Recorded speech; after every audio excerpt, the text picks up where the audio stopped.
Tranche de couple, les histoires et le monde vitaminé de Guillaume et Max, saison 3.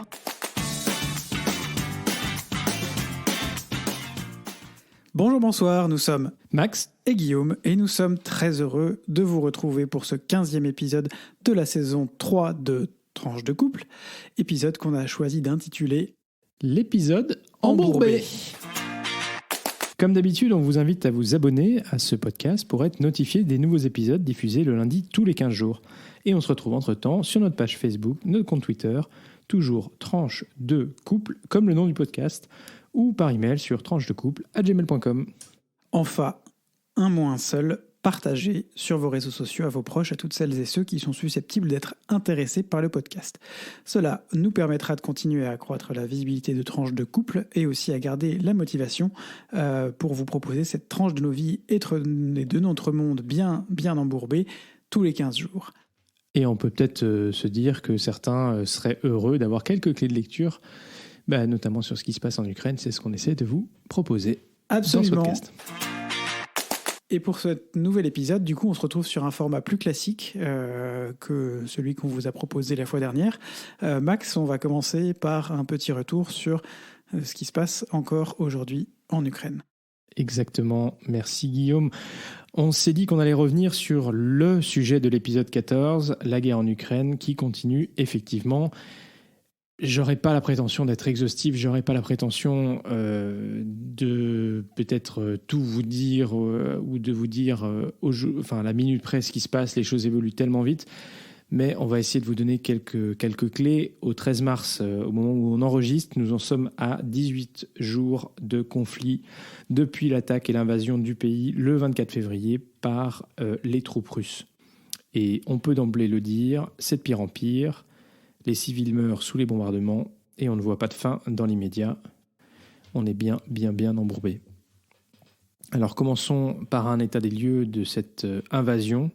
On vous l'avait dit lors de notre précédent épisode, l'objectif de Poutine était une guerre éclair de quelques jours visant à prendre la capitale, Kiev, renverser le gouvernement et installer un gouvernement potiche à sa place.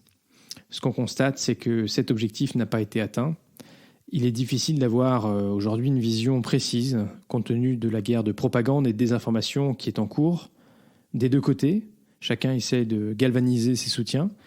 Mais il est clair que l'armée ukrainienne, le gouvernement ukrainien et la population ukrainienne ont opposé une résistance beaucoup plus importante que prévu à l'envahisseur russe. De son côté, les autorités russes ayant tablé sur une guerre courte, elles apparaissent insuffisamment préparées pour un conflit qui s'étend dans la durée.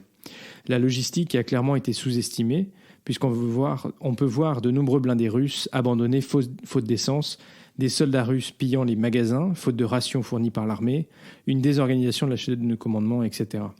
On voit aussi que l'armée russe, qui a utilisé au départ des armes de précision, des missiles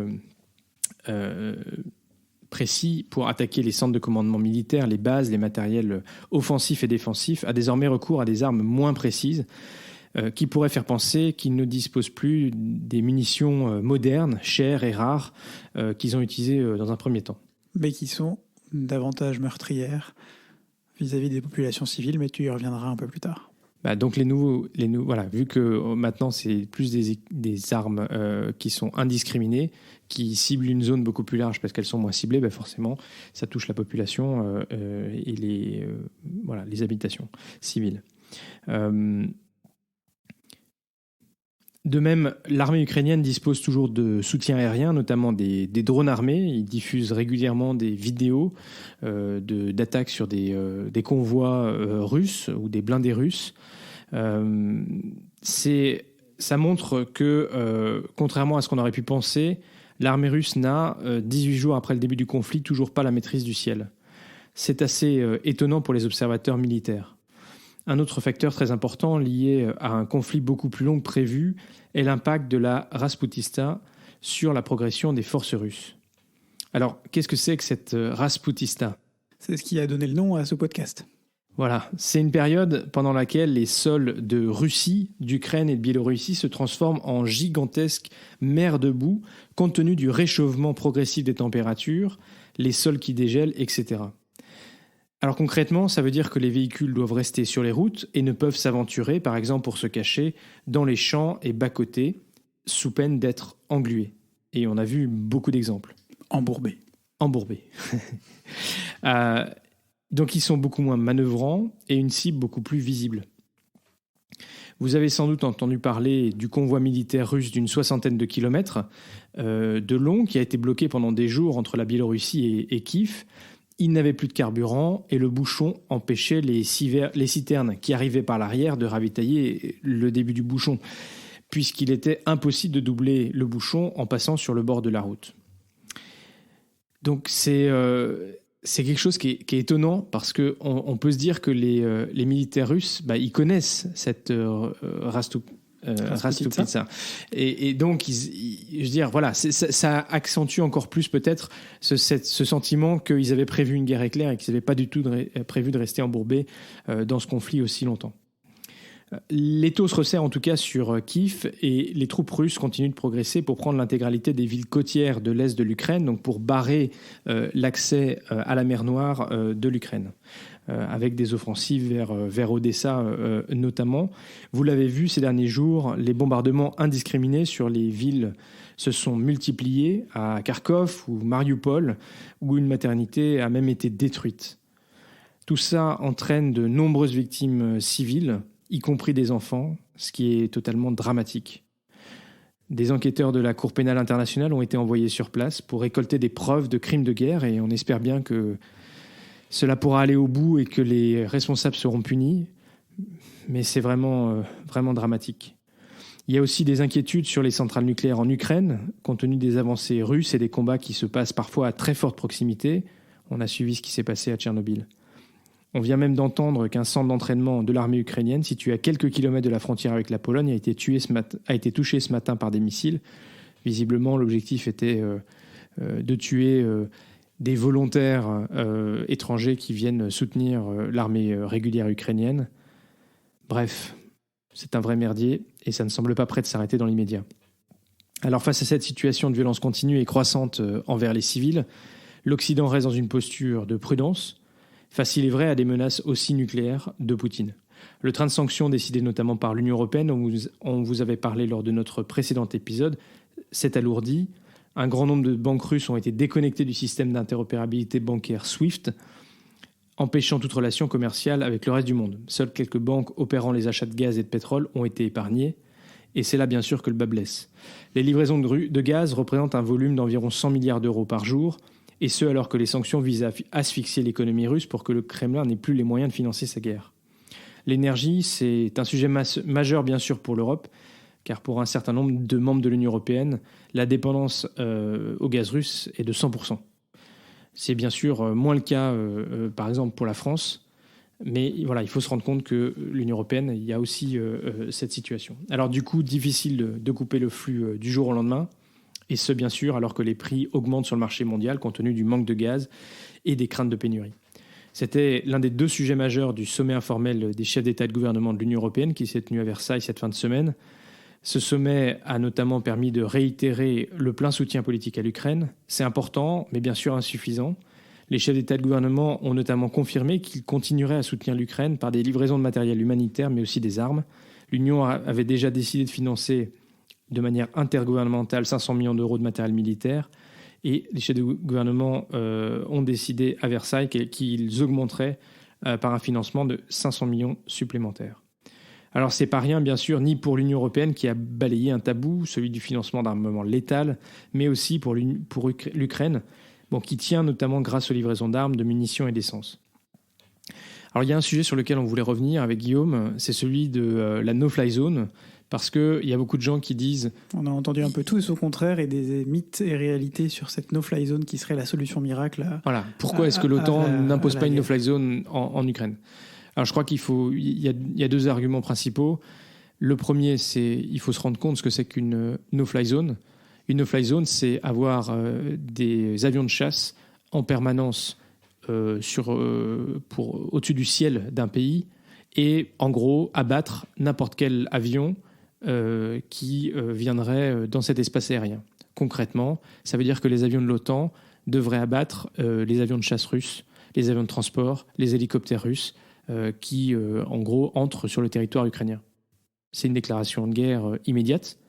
Et le deuxième argument, c'est qu'il faut bien avoir en tête qu'aujourd'hui, la majorité des bombardements qui ont lieu en Ukraine ne sont pas des bombardements qui sont réalisés par des avions. En fait, c'est des armements qui sont au sol et de l'artillerie qui pilonnent certaines zones. Et donc, ça ne serait pas couvert par une no-fly zone. Il faudrait en fait aller plus loin et il faudrait en fait détruire ces équipements militaires. Le troisième élément, c'est que quand l'OTAN a imposé une no-fly zone, la dernière fois c'était en Libye, il y avait un mandat des Nations Unies, du Conseil de sécurité pour le faire. Ce qui bien sûr n'est pas possible puisque la Russie bloquerait tout mandat au Conseil de sécurité. Alors le problème, c'est que bien sûr l'Occident affiche ouvertement qu'elle ne veut pas rentrer en conflit direct avec Moscou, qu'elle n'interviendra pas militairement en Ukraine. Du coup, les Russes se sentent libres, non contraints, et on a le sentiment que les choses vont continuer à s'escalader. Les experts, certains responsables politiques ont déjà affiché leur crainte que les Russes commencent à utiliser des armes chimiques et bactériologiques en Ukraine, ce qui serait bien sûr atroce. Alors on reviendra sans doute dans un autre épisode sur les flux de réfugiés extrêmement importants en provenance d'Ukraine. À ce stade, plus de 2 millions de réfugiés ont déjà fui l'Ukraine et ça n'est pas prêt de s'arrêter. Certaines estimations disent qu'il y aura près de 7 millions de réfugiés ukrainiens qui pourraient arriver à terme dans l'Union européenne. Je dois dire que je suis extrêmement positivement surpris de l'accueil qui est fait à ces populations, en particulier par les pays frontaliers. Surpris parce que les vagues de réfugiés précédentes qui venaient de Syrie, d'Afghanistan, n'avaient pas été bien accueillies par ces pays de l'Est de l'Union européenne. Alors vous me direz, c'est différent car ce sont des populations qui sont plus proches géographiquement. Et culturellement. Et culturellement, certes. Mais précédemment, il s'agissait aussi d'accueillir des populations qui fuyaient la guerre dans leur pays. Absolument. Bon, soit, l'heure n'est pas à la polémique. Les gouvernements et les populations accueillent aujourd'hui très bien ces réfugiés. Il y a un élan de solidarité qui est formidable. Très rapidement, il leur a été offert des assistances médicales, de logement. Beaucoup de populations accueillent ces réfugiés chez eux et ils ont la possibilité de travailler. Et la semaine dernière, les pays de l'Union européenne ont adopté un mécanisme existant qui permet d'offrir aux réfugiés ukrainiens la possibilité de demeurer et de travailler dans l'Union européenne pour 3 années. Enfin, un peu de stabilité. C'est vraiment chouette comme élan de solidarité, malgré bien sûr le contexte qui est dramatique pour ces populations qui fuient leur pays. Et on peut imaginer et espérer aussi qu'à moyen terme, ça permettra peut-être aux gens, à certaines personnes, de changer de point de vue sur les réfugiés en règle générale, parce qu'ici on parle effectivement des réfugiés ukrainiens, mais ça ne résout pas la question des crises migratoires et des réfugiés venant d'autres pays, qui restent, eux, souvent stigmatisés, la plupart du temps à tort, il faut le dire. Et j'ai l'espoir, je veux donner dans ce podcast un peu sombre cet espoir que ça permette aussi de changer un peu la mentalité de nos pays, de tous nos pays. On a tous une part de responsabilité dans ce sujet. Exactement. Et pour terminer, je voudrais mentionner que depuis ces derniers jours, une série de négociations entre la Russie et l'Ukraine ont débuté. Ce sont des négociations pour un éventuel cessez-le-feu qui serait une première étape importante. Elles se sont d'abord déroulées à la frontière entre le Bélarus et l'Ukraine, puis en Turquie sous l'égide du président Erdogan et de son ministre des Affaires étrangères. Sans succès pour l'instant, certains annoncent que des négociations pourraient également se tenir en Israël, un pays qui est resté relativement neutre dans le conflit actuel, compte tenu des proximités d'Israël avec la Russie, qui cherche sur un autre dossier en Moscou un allié pour empêcher un nouvel accord avec l'Iran, et aussi parce que le président ukrainien est de confession juive et il en a appelé au Premier ministre israélien. Certains disent que si les Russes proposent ces discussions, c'est qu'ils cherchent une voie de sortie au moment où leurs forces armées sont en difficulté en Ukraine. Voilà, on l'a mentionné un peu plus haut. Mais pour autant, dans tout exercice diplomatique, il faut donner aux deux parties un moyen de sauver la face. Alors, sur quoi faire compromis dès lors si on arrive à dépasser les demandes exigeantes des deux parties, c'est-à-dire que la Russie qui demande la démilitarisation du pays, la neutralité, la cession de tout le Donbass et la Crimée.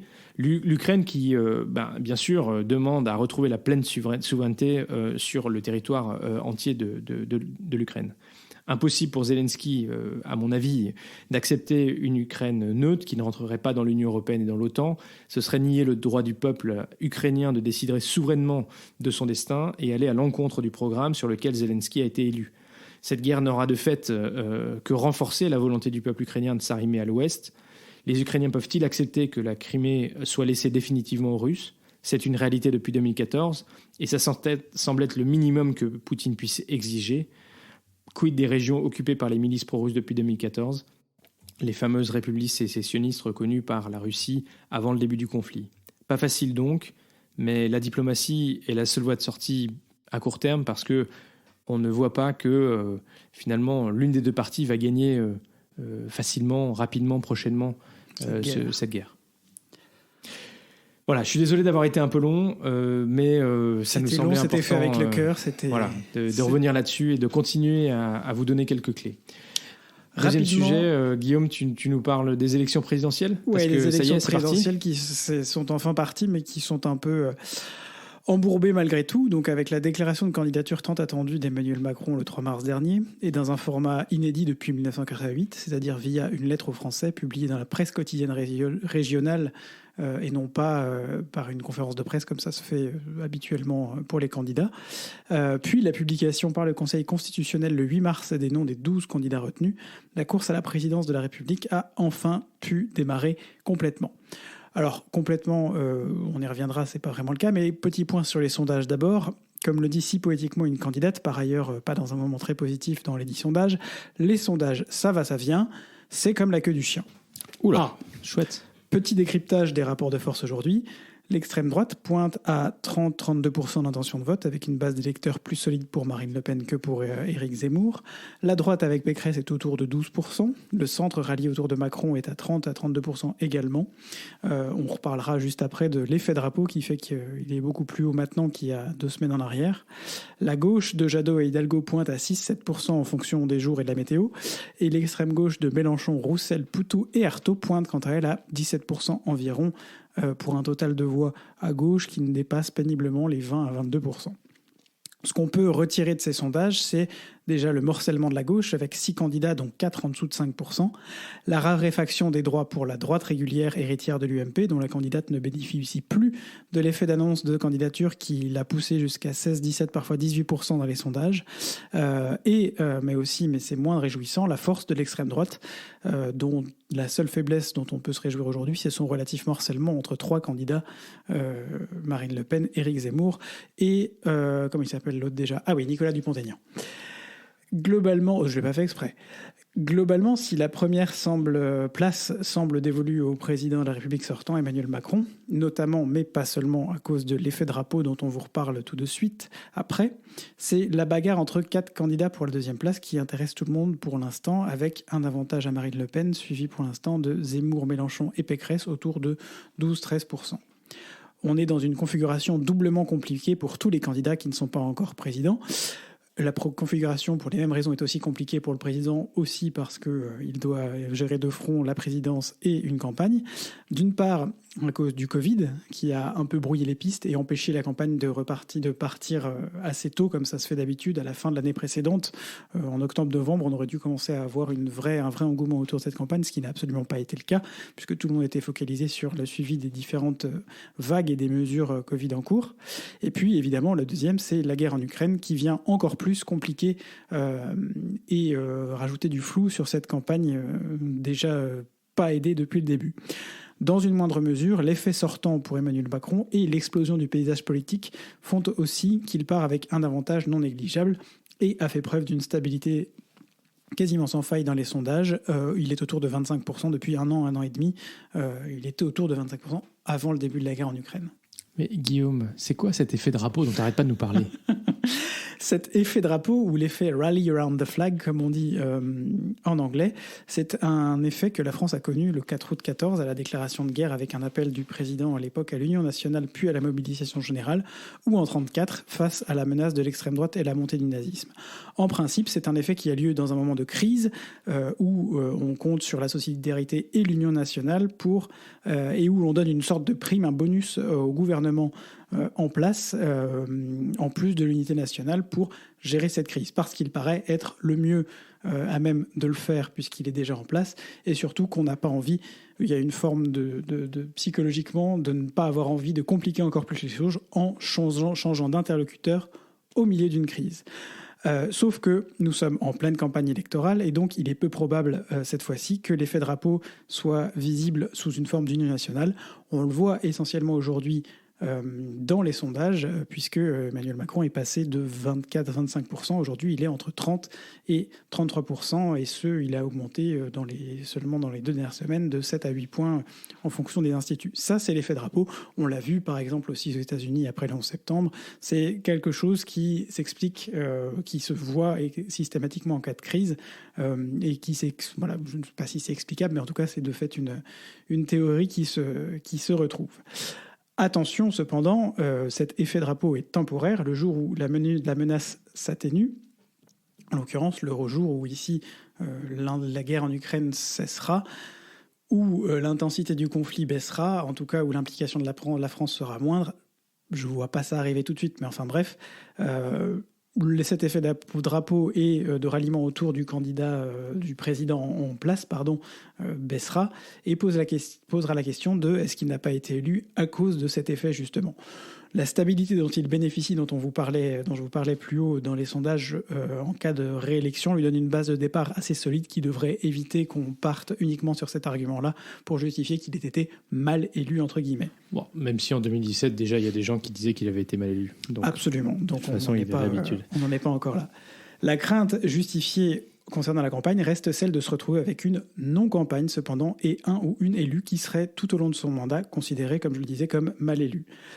Mais c'est aussi que certains sujets cruciaux, même s'ils paraissent secondaires aujourd'hui, comme le climat, et en fait surtout le climat, sont complètement absents dans une France déjà fortement obnubilée en règle générale par les enjeux de sécurité intérieure et aujourd'hui extérieure. Par ailleurs, on peut aussi regretter que ce sujet soit porté de façon relativement caricaturale par le parti qui devrait le porter le mieux, c'est-à-dire les Verts. Mais, et c'est une note de la rédaction peu indépendante, très personnelle que je donne, c'est une habitude manifestement, pas seulement en France pour ces partis, d'être un peu plus dans la caricature que dans l'avancée. On pourrait vous parler du gaz allemand, mais on va pas le faire, c'est pas l'endroit. Peut-être que ce sera l'occasion d'en reparler. Et du charbon, on en reparlera peut-être dans un épisode prochain. En tout cas, au-delà du seul cas du président de la République, il serait peut-être bon de se poser la question des individus et individualités qu'on envoie pour être candidats et de leur propension à rassembler ou non. Dans un paysage politique où les alliances de droite et de gauche sont désormais du passé et où la seule tendance centriste, et encore pour l'instant, on ne sait pas combien de temps ça va durer, avec La République En Marche, le Modem et Horizon entre autres, semble pouvoir exister. Il serait important pour les partis de se rappeler que sous la Ve République, et a fortiori entre 1980 et avec le premier mandat de Mitterrand et 2017, chaque alternance droite-gauche n'a pu se faire qu'à l'aune de la combinaison d'une alliance entre les principaux partis de chaque côté et dès le premier tour, et d'un candidat suffisamment charismatique et malin pour nourrir cette alliance tout au long de la campagne. Charismatique. Ah oui. Pardon. Je vous propose, on peut faire un petit travaux pratique. Qui est charismatique dans les 12 candidats qui se sont présentés? Vous avez 6 heures. Il faudra bien tout ça, je pense. Ah bah si, je pense que Jean-Luc a une vraie personnalité. Après... Je pense qu'effectivement, d'un point de vue tout à fait subjectif, mais objectif de fait, puisque c'est la personnalité à gauche qui ressort, Jean-Luc Mélenchon est probablement une des personnalités les plus charismatiques, avec de l'autre côté Marine Le Pen et Zemmour. Je ne parle pas de Emmanuel Macron qui est dans une autre situation puisqu'il est déjà président, mais voilà, on se demande un peu où sont passées la droite et la gauche traditionnelle en France aujourd'hui.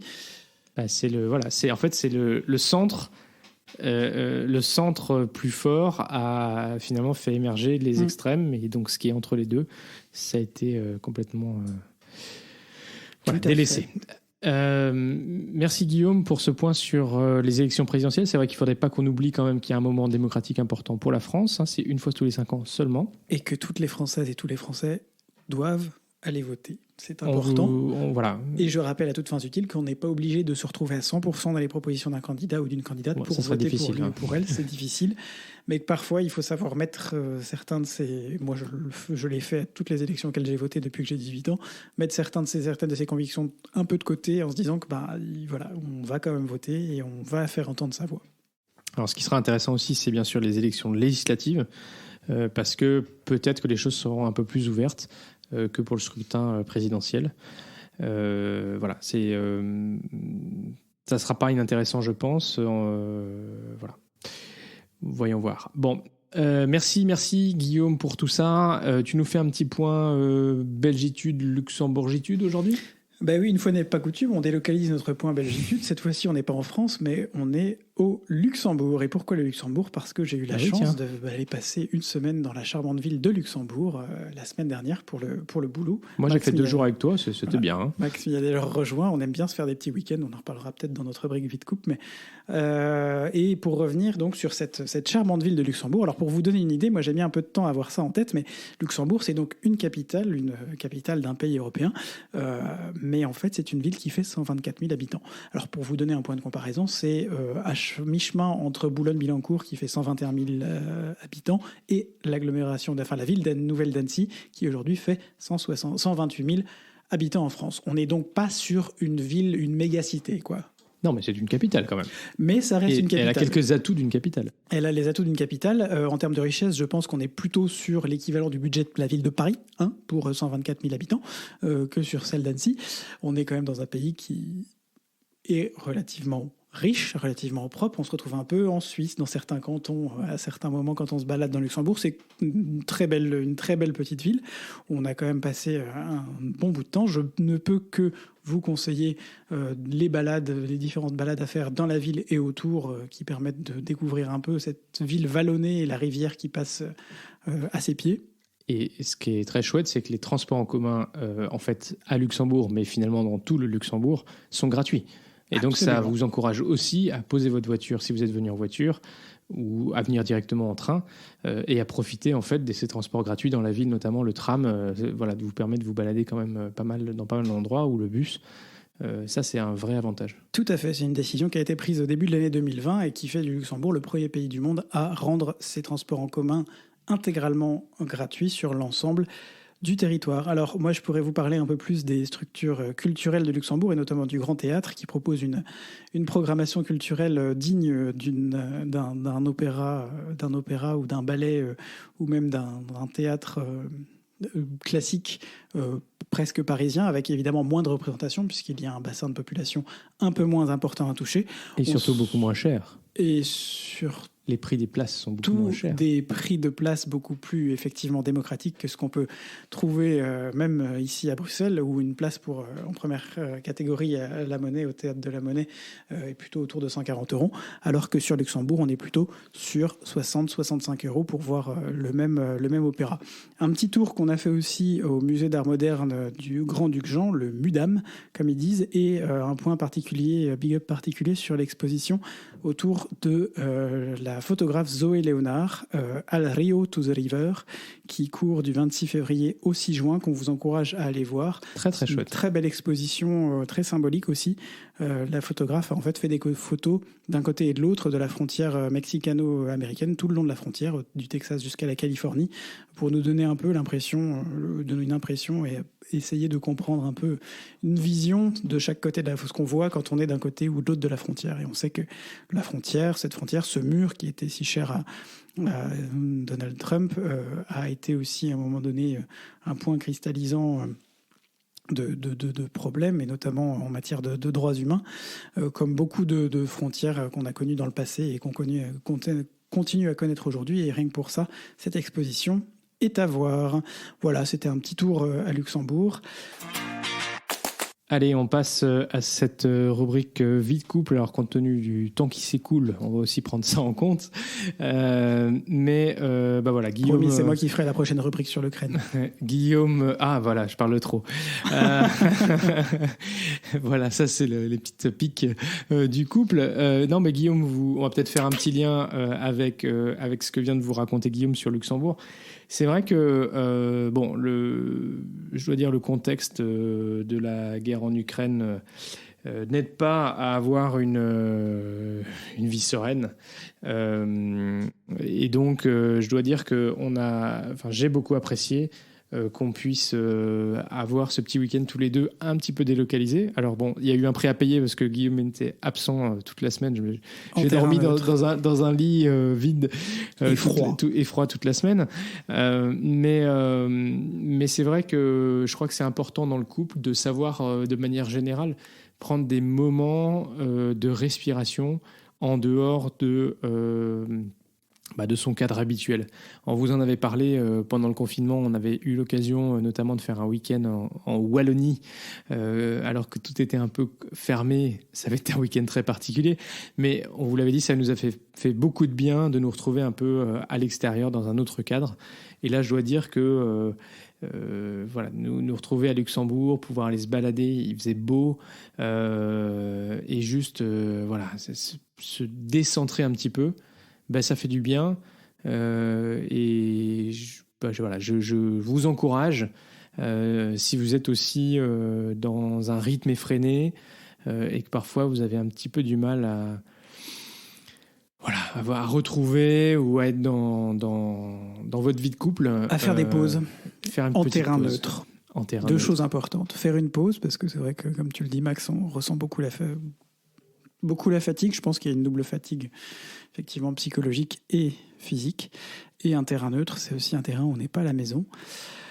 On s'oblige à changer un peu son rythme, à se lever le matin sans avoir autour de soi toutes les choses qu'on pourrait faire à la maison. Un coup de nettoyage, un coup de rangement, un coup de course, un coup de machin, de lessive. Enfin bref.